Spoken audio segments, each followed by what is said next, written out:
me convidou para falar um pouquinho da música na arte moderna, a Semana de Arte Moderna. Você já deve ter ouvido falar disso na sala. Sim ou não?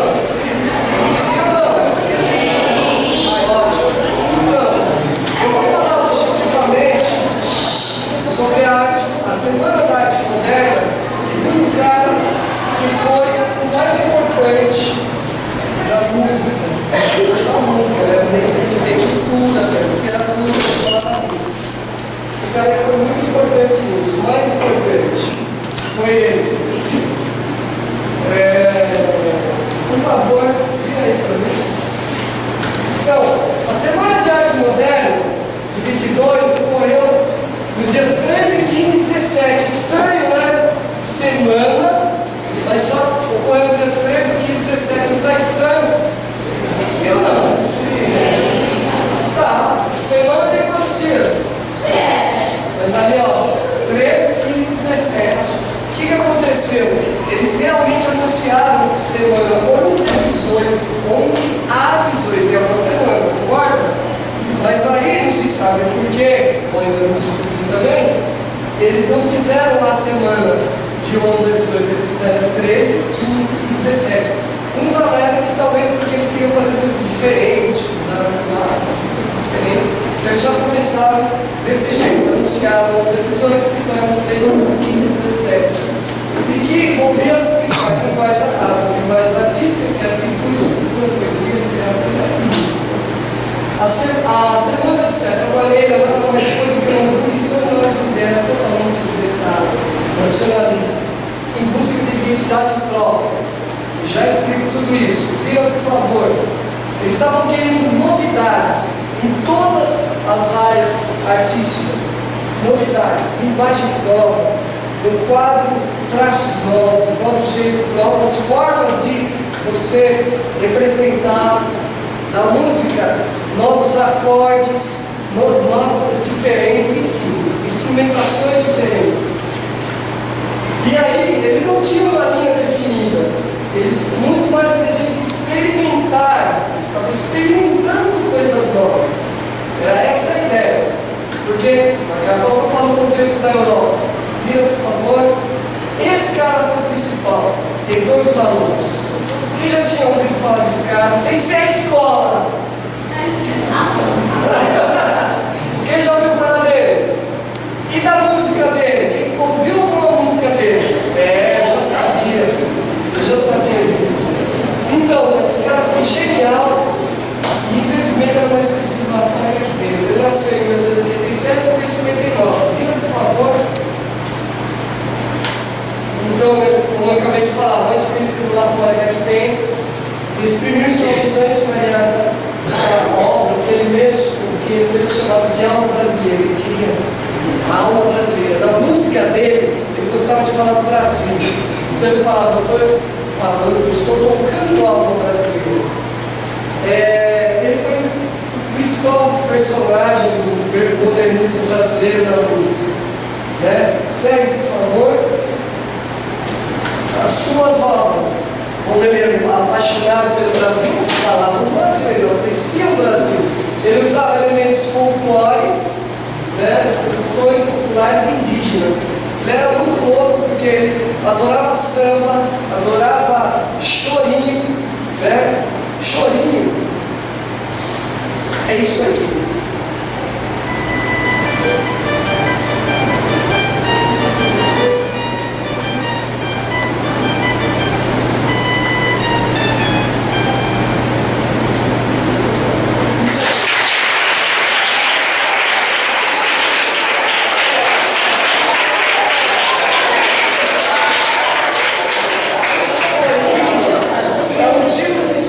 Música que é focada no violão, cavaquinho, bandolim. E esse chorinho que ele tocou é um chorinho mais moderno, né? É brasileirinho. Quem já ouviu essa música? Então, todo mundo eu acho maravilhoso. Eu duvido muito que todos, mas tudo bem. Bastante pessoas. Então, esse é um chorinho mais moderno, claro. Naquela época não tinha sido composta. Mas é um chorinho, é um estilo de música. Então, eles escutavam muito isso. E usavam indígenas e africanos, etc. Aí, dentro dessas ideias inovadoras, ele mudou o jeito de usar a instrumentação. Por que a gente fala instrumentação na orquestra? É o jeito que eu vou usar os violinos, o jeito que eu vou usar as violas, o violoncelo, o contrabaixo, os trompetes, a percussão, a forma que eu vou usar isso. Que sonoridade eu vou pedir para o cara fazer. Então, isso é explorar a instrumentação da orquestra sinfônica, que ele era um compositor sinfônico, embora usando todos esses elementos populares. Tá legal? Então, ele, por exemplo, ele podia com o trompete fazer uma coisa maluca, um efeito, essas coisas. Então, ele explorava a instrumentação da orquestra. E ele continuou por muito tempo desconhecido do grande público brasileiro. E depois continua. Porque, embora hoje mudou muito a visão do Vila Lobos, assim, o crescimento, mas mesmo assim, em comparação com o número de pessoas que tem no Brasil, na nossa população, poucas pessoas conhecem ele, conhecem as obras dele, alguma coisa do Vila Lobos. Ele foi muito importante, eu já vou falar disso. E naquela época, até semana de 22, ele não era conhecido, né? E ficou mais conhecido depois. Tudo aconteceu para ele, como artista também, depois de 22, da semana de 22. Viram, por favor, aqui é uma foto dele dando aula, né? Viram, por favor? Aí ele apresentou-se nesses 3 dias, né? Esses 3 dias, 13, 15, 17. As suas composições já traziam nomes, né? Sempre referindo ao Brasil, coisas do Brasil, das cavernas africanas, da fronteira, sempre mencionando o Brasil. E essas composições são algumas, ele tocou na semana de 22. O Teatro Municipal de São Paulo foi o primeiro palco erudito a receber as obras de Vila Lobos. Por que isso? Palco erudito. Porque até 22, embora ele não vinha para a orquestra, coisas maravilhosas, ele nunca tinha tocado num teatro. Teatro, por isso que está entre aspas, erudito, né? O lugar que se tocava música erudita. Porque se você vai tocar, é ruim. Eu não gosto de ver orquestra, por exemplo, na hora livre, eu acho ruim. Eu acho ruim porque eu sou fode e tal, você não consegue. Eu não gosto. Então, o lugar a se considerar ideal, são os teatros. Igual tem o Teatro Ibirapuera, é projetado a música excepcional, tem a Sala São Paulo, você percebe o som, né? O municipal também é legal. Então, ele nunca tinha tocado no teatro. Foi uma coisa boa que aconteceu para ele, inovadora. Vira, por favor. E tem essa outra pessoa também, que é a segunda, assim, mais importante, que foi aqui o Mário Novaes. Ela era uma grande pianista brasileira, concertista, e ela já tinha uma carreira bastante forte, viram, por favor, principalmente nos Estados Unidos, né? E ela era considerada a melhor intérprete de Chopin e Schumann, porque o pianista erudito, ele sempre ele especializa o compositor. Por exemplo, sabe aquele João Carlos Martins, aquele que está regendo, que ele vai nos programas de televisão, faz aqueles ciclos, quem já viu ele? João Carlos Martins foi no jogo, vai lá, que tem um programa no dedo, já ouviu falar dele?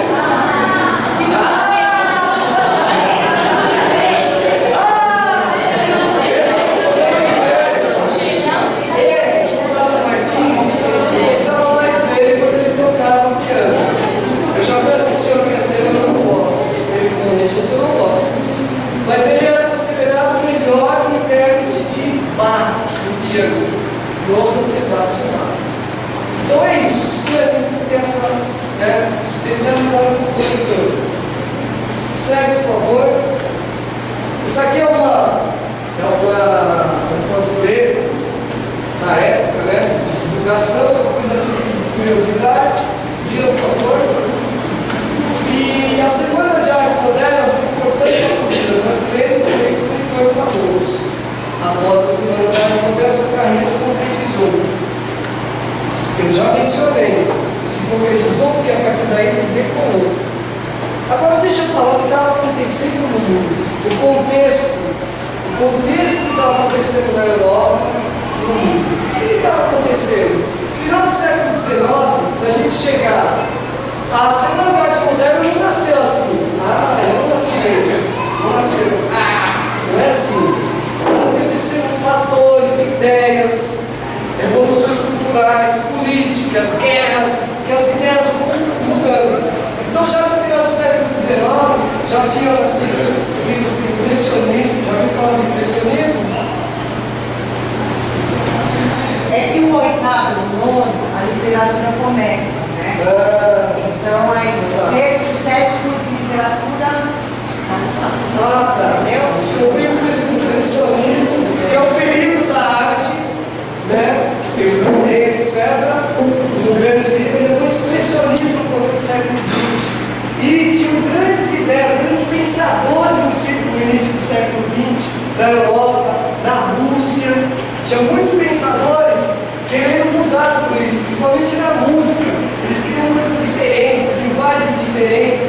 Na Áustria, em Viena, tinha um doido lá, o Schoenberg, que ele queria fugir do sistema tonal. O que é o sistema tonal? O sistema tonal, ele tem uma hierarquia, as notas têm uma hierarquia. Por exemplo, primeiro grau sempre é o chefe, é o general.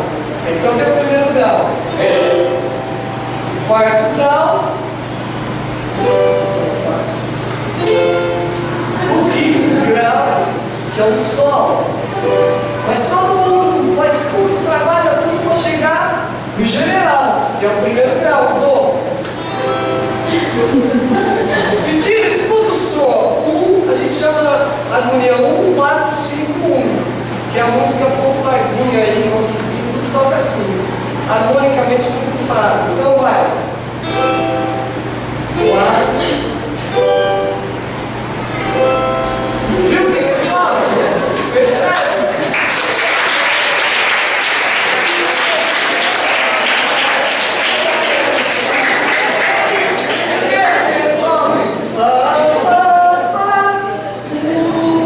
Resolveu. Isso é um sistema tonal. Aí esse Schoenberg fala, vamos mudar, eu quero coisa diferente. Aí ele começou a fazer o atonalismo, ou monofonismo. Enfim, outro jeito de ser, fugindo do sistema tonal. Aí, a grande, você viu como o mundo estava louco? Aí no Brasil aconteceu alguma coisa. Os caras fizeram isso, mas eles fizeram novas ideias, novas formas de se expressar, novos traços, né? Nas artes plásticas, mas eles queriam trazer o quê? A coisa do Brasil, resgatar a coisa nossa, que chamam antropofagismo. Eles usaram esse termo para falar, trazer as coisas do Brasil, a cultura brasileira, indígena, africana. Estão entendendo isso? Aí, só que o Vila Lobos já trabalhava isso desde moleque. Desde os 12, 20 anos, 12 anos, 15 anos, ele saía de casa e ia ver os chorões lá. E o pai dele teve uma época que faleceu, aí ele pegava os livros do pai dele, ele tinha dinheiro, pegava os livros do pai dele, vendia, pegava um dinheirinho, chegava lá para os chorões, pagava a pinga para eles ficarem tocando no Vila Lobos. É verdade. Então a biblioteca do pai dele foi secando, porque esse ele era moleque. Sei lá, 16 anos só. E aí você foi aprendendo violão, tocar violoncelo, que já tinha aprendido com o pai dele. Então essa influência da música popular é muito louca, ele amava muito o Brasil. Aí antes dos 20 anos ele já viajou o Brasil afora aí, de Maria Fumaça, pesquisando música folclórica, pesquisando canções infantis. Então, a Semana de Arte Moderna, você achou como uma luva para ele, porque ele já tinha aquele pensamento, vocês estão entendendo? Ele já tinha aquela ideia. Ele só foi institucionalizado, tem que fazer isso. Ele já tinha composição para ele, não precisa compor. Talvez tenha composto naquele momento, não sei. Mas ele não precisava, ele já tinha composição, tudo falado do Brasil, da alma do Brasil, que era o que os artistas estavam propondo. Então caiu como uma luva para ele. Aí, o que aconteceu? Aí, eu estou te falando, isso concretizou. De 23 ele foi para a Europa. 23 aí começou. Aí começou, foi para a França, aí estourou, arrebentou. Ele foi o grande compositor que foi. Infelizmente, vou dizer, assim como era nos Estados Unidos, como era na França, como era na Rússia. Eles conhecem muito, as universidades americanas